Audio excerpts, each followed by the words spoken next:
آدمی کو اللہ ظاہری نعمت کی توفیق دے تو اس نعمت کی لذت اور نعمت کی طاقت تب ملتی ہے جب آدمی کے اوپر بخار اور یہ بیماری کی کیفیات نہ ہو۔ اسی طرح اللہ روحانی طاقت، توفیق، نعمت کی تلاوت اور ذکر یہ دے دیں تو اس کی لذت اور طاقت تب ملتی ہے جب آدمی گناہوں سے اپنے آپ کو بچا لے، اور گناہ ہو جائے تو پھر فوراً توبہ کر لے۔ اللہ رب العزت یہ نعمتیں عطا فرما دیں گے۔ اللہ آپ کو بھی عطا فرمائے، اللہ آپ کی برکت سے مجھے بھی عطا فرمائے۔ تو میں آخری بات عرض کرتا ہوں کہ ذکر اللہ کی دو قسمیں ہیں، ایک ہے ذکر حقیقی اور ایک ہے ذکر صوری۔ ایک ہے ذکر کی حقیقت کیا ہے اور ایک ہے ذکر کی صورت کیا ہے۔ ذکر کی حقیقت یہ ہے کہ آدمی گناہوں سے بچے اور جس موقع پر جو اللہ کا حکم ہو اور پیغمبر پاک کا طریقہ ہو اس کے مطابق زندگی گزارے، یہ ہے ذکر حقیقی۔ اور ذکر صوری کیا ہے؟ تلاوت کرے، درود پاک پڑھے، استغفار کرے، کلمہ پاک پڑھے، یہ اذکار کرے، سبحان اللہ، جو بھی ہے، یہ ذکر کی صورت ہے۔ ذکر کی صورت بھی چاہیے لیکن اصل ذکر کی حقیقت ہے، اور ذکر کی حقیقت مل جائے اور ذکر کی صورت نہ بھی ملے تو اللہ حقیقت کی وجہ سے ذکر کی صورت سے بھی انسان کو مقامات آگے عطا فرما دیتے۔ آپ نے سنا ہے، ایک حدیث پاک میں ہے کہ رسول اکرم صلی اللہ علیہ وسلم نے ارشاد فرمایا کہ جو آدمی قرآن کریم کی تلاوت کرے، من ذکرہ القرآن، اللہ کے نبی فرمانا من شغلہ القرآن، کہ جو آدمی قرآن میں اتنا مشغول ہو جائے کہ وہ دعا کا اس کو وقت نہ ملے تو ہم دعا مانگنے والوں سے زیادہ اس کو عطا فرما دیتے ہیں، اللہ کے نبی فرما رہے ہیں۔ اسی طرح چلیں میں ایک حدیث بھی پیش کرتا ہوں، آپ کو مسئلہ بھی سمجھ آئے گا اور یہ بات بھی سمجھ آئے گی۔ رسول اکرم صلی اللہ علیہ وسلم کے دور میں دو کٹھے شخص کلمہ پڑھا اور مسلمان ہو گئے، صحابی بن گئے۔ ان میں سے ایک سال شہید ہو گیا، میدان جنگ میں شہید ہو گئے، اور دوسرے 1 سال بعد فوت ہوئے۔ ایک صحابی نے خواب میں دیکھا کہ جو 1 سال بعد فوت ہوا ہے وہ جنت میں پہلے داخل ہوا، اور کہتے ہیں فتعجبت لذالک، مجھے بہت تعجب ہوا، فذکرت ذالک لرسول اللہ صلی اللہ علیہ وسلم، تو میں نے اللہ کے نبی سے پوچھا کہ یا رسول اللہ یہ کیا؟ اکٹھے مسلمان ہوئے، ایک بندہ 1 سال پہلے شہید ہوا ہے، دوسرا 1 سال بعد فوت ہوا ہے، لیکن میں نے خواب میں دیکھا کہ شہید ہونے والا جنت میں بعد میں گیا ہے اور 1 سال بعد فوت ہونے والا جنت میں پہلے گیا ہے، یہ مجھے بہت تعجب، ہی کیا ہے؟ تو رسول اکرم صلی اللہ علیہ وسلم نے جواب دیا، کیا اس نے 1 سال کے روزے نہیں رکھے؟ کیا اس نے 1 سال کی نمازیں نہیں پڑھی؟ کہا جی پڑھی ہیں۔ اب بتاؤ، اس سے بظاہر بندہ کیا سمجھتا ہے کہ شہادت سے اتنی جلدی جنت میں نہیں جاتا جتنی جلدی بندہ نماز اور روزے سے جنت میں جاتا ہے۔ بظاہر یہ سمجھ آ رہا ہے نا؟ سبحان اللہ، نہیں، بظاہر یہ سمجھ آ رہا ہے کہ نہیں؟ بولو۔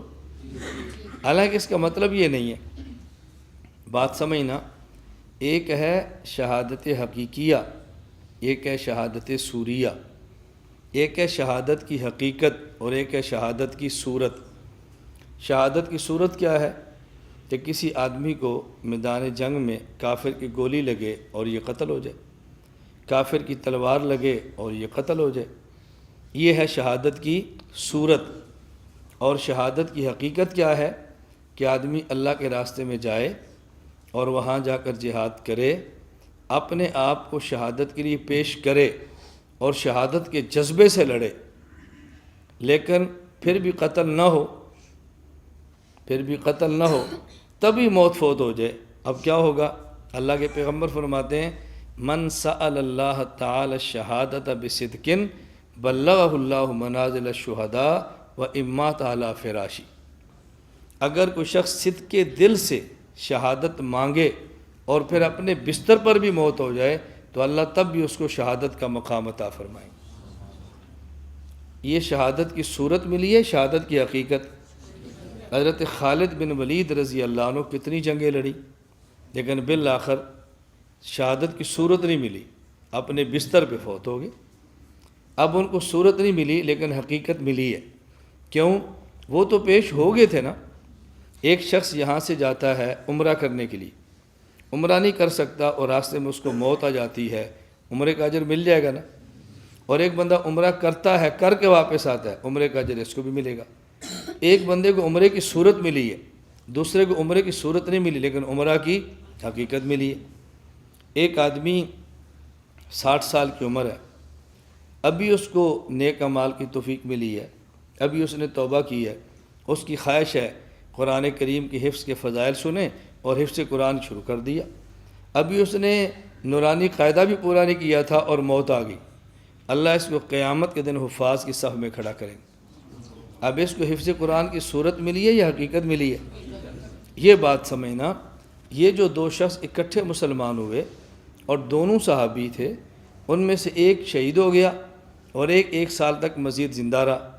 وہ جو زندہ رہا وہ فوت ہوا، شہید نہیں ہوا، اور ایک سال پہلے شہید ہوا۔ اب شہادت کی حقیقت تو دونوں کو ملی ہے، شہادت کی حقیقت چونکہ دونوں میدان میں نکلے، دونوں جنگیں لڑتے رہے، قتل ہونے کے جذبے سے لڑتے رہے، ایک کو صورت مل گئی اور حقیقت بھی مل گئی، اور ایک کو حقیقت تو ملی ہے لیکن صورت نہیں ملی، تو دونوں شہید ہوئے نا۔ اب دونوں میں فرق کیا ہے؟ ایک ایسا شہید ہے کہ جس کے نامہ اعمال میں سال کی نمازیں اور روزے بھی ہیں، اور ایک ایسا شہید ہے کہ جس کے نامہ اعمال میں سال کی نمازیں اور روزے نہیں۔ تو جب دونوں شہید ہوں گے، ایک کے نامہ اعمال میں اعمال زیادہ ہوں گے، وہ جنت میں پہلے جائے گا۔ ہم کیا سمجھ رہے ہیں؟ ہم نے صحابہ کی زندگی ایسے سمجھی جیسے ہم ہیں، بس غلط فہمی یہاں سے ہوتی ہے۔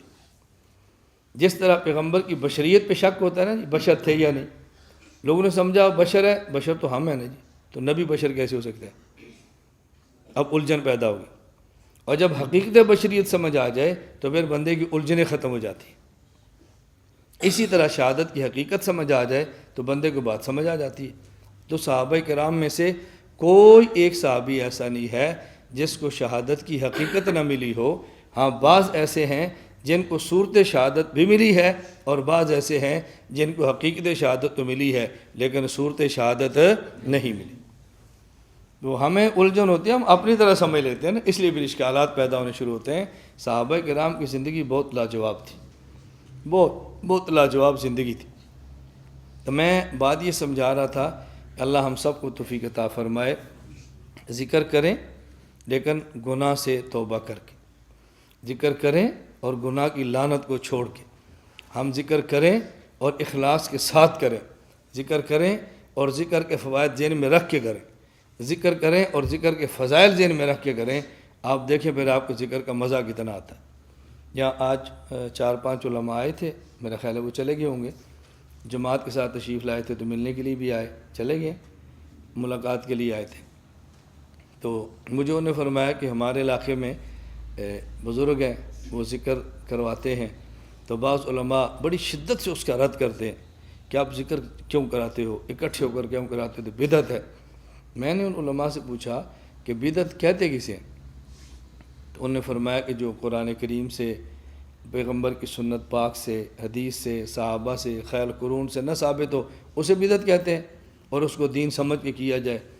میں نے کہا جو ذکر ہم کرتے ہیں اس کے بارے میں تو صحیح مسلم میں روایت ہے، ابو ہریرہ رضی اللہ عنہ فرماتے ہیں اللہ کے نبی نے فرمایا لا یقعد قوم یذکرون اللہ الا حفتهم الملائکہ وغشیتهم الرحمہ ونزلت علیہم السکینہ وذکر اللہ فیما عندہ، کہ جب ایک قوم، فرد یا قوم کسے کہتے ہیں؟ کئی لوگ، جب ایک قوم اکٹھی ہو کر بیٹھے، لا یقعد قوم، ایک قوم اکٹھی ہو کر بیٹھے اور پھر وہ اللہ کا ذکر کرے تو ان پر اللہ کی رحمت بھی آتی ہے، فرشتے بھی ڈھانپ لیتے ہیں، سکون بھی اترتا ہے، اللہ ان کا ذکر بھی اپنی مجلس میں جو اپنے پاس ہے ان کرتے ہیں۔ یہ حدیث ہے، اور حضرت امام نووی نے صحیح مسلم میں اس حدیث باب کا قائم کیا۔ امام نووی رحمۃ اللہ باب یہ قائم کرتے ہیں باب الاجتماع علی تلاوت القرآن والذکر۔ یہ باب کس بات کا ہے؟ جمع ہو کر ذکر کرنا اور جمع ہو کر تلاوت قرآن کرنا۔ میں نے کہا حدیث میں فضیلت آ رہی ہے اور محدث باب قائم کر رہا ہے جمع ہو کر ذکر کرنا، تو پھر یہ بدعت کیسے ہوگا؟ مجھے کہتا جی ہم بہت خوش ہیں۔ میں نے کہا جو کہ آپ تبلیغ میں چل رہے ہیں، جب وقت پورا ہو جائے تو پھر کچھ وقت ہمارے پاس گزاریں، اور جتنے شکوک و شبہات ہیں سارے لے کر آئیں، ہم انشاءاللہ ان شکوک و شبہات کے صاف کریں۔ پھر میں نے مزاحن میں نے کہا لوگ بھی بیعت ان پیروں سے کرتے ہیں جن کے پاس دلائل نہیں ہوتے، بھئی اس پیر سے کرو جس کے پاس دلائل بھی ہے۔ تمہیں اپنی خانقاہ پر الجھن تو نہ ہونا، جو کام کرتے ہیں شرع صدر تو ہو، شرع صدر کے ساتھ کام کرو، دلیل کے ساتھ کام کرو، آپ الجھن کے اندر آ کر کام کیوں کرتے ہیں؟ الحمدللہ ہم جو کام کرتے ہیں اس پہ دلیل دیتے ہیں، جو کام کرتے ہیں اس پر حوالے پیش کرتے ہیں اور بڑے شرع صدر کے ساتھ کام کرتے ہیں۔ اللہ مجھے بھی اور آپ سب کو توفیق عطا فرمائے۔ لا إله إلا الله، لا إله إلا الله، لا إله إلا الله، ما لنا رب سواه.